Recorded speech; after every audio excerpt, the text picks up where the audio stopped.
Sa iba pang balita, posibleng overkill po ang nangyari kay Albuera Mayor Rolando Espinosa. Ayon po yan sa abogado ng kanilang pamilya. Naniniwala rin ang kanyang pamilya na may kinalaman ang pagpatay sa alkalde sa pagpangalan niya sa mga matataas na opisyal na nakikinabang sa kalakaran ng droga. At mula po sa Leyte, may live report si Jay Sabale. Jay?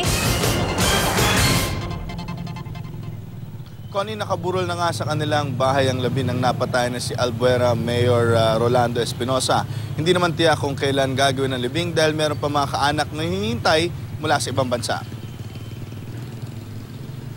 Mayapa ang unang gabi ng burol na napaslang na si Albuera Leyte Mayor Rolando Espinosa. Nakaburol si Espinosa sa kanyang bahay sa Barangay Tinago at tanging mga kapitbahay at kamag-anak ng pamilya ang dumalaw. Hindi pa rin nagbibigay ng pahayag ang sinuman sa kaanak ng mayor sa nangyari. Pero para sa abogado ng pamilya, overkill daw ang sinapit ni Espinosa. Base raw kasi sa autopsy report, 4 na bala ang tumama sa katawan ni Espinosa. May isang sugat din daw ito sa ulo. Possibility na nakahiga siya, binaril siya, or natumba na siya, binaril pa. Wasak yung liver niya, wasak yung stomach niya. Wala na kami nakuha na gastric content. Supposedly, di ba, nung sinabi ko na gusto kong ipa-drug test si Mayor, of course, overkill. What are the other plans of the family attorney? Are they planning to seek help also from NBI or from the other agencies? We were discussing it. Even last night, we were thinking of the possibility. Napatay si Espinosa ng mga taga-CIDG na magsisilbi sana ng search warrant sa selda ng alkalde sa Baybay City Provincial Jail noong Sabado ng madaling araw. Tingin ng pamilya Espinosa, konektado ang pagpapangalan ng alkalde sa mga pulis at ilang opisyal na gobyerno na nakinabang umano sa kalakalan ng droga.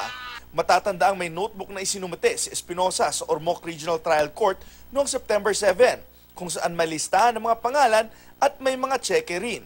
Ang mga tseke nakuha raw sa pinaslang na abogado ni Espinosa. Maging ang hepe ng Albuera PNP, dismayado sa nangyari. Marami raw kahina-hinala sa nangyari. Nahuli na, huhulihin mo pa. For what reason? Ako, that is my personal experience.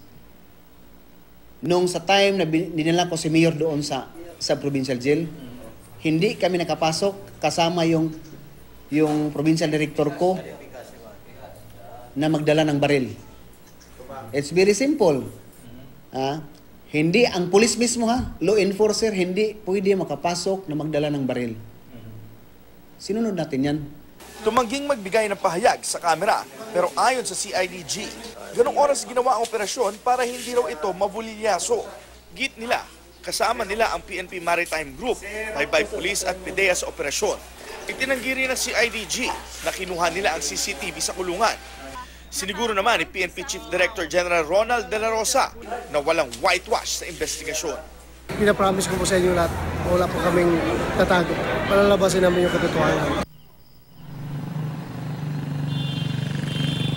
Nandito na sa Leyte ang mga taga-CIDG National Office upang magsagawa ng sarili nilang investigasyon. At tiniyak naman na nilagay na nga sa restrictive movement o hindi pwedeng lumabas ng kanilang opisina ang mga sinasabing sangkot sa insidente. Connie?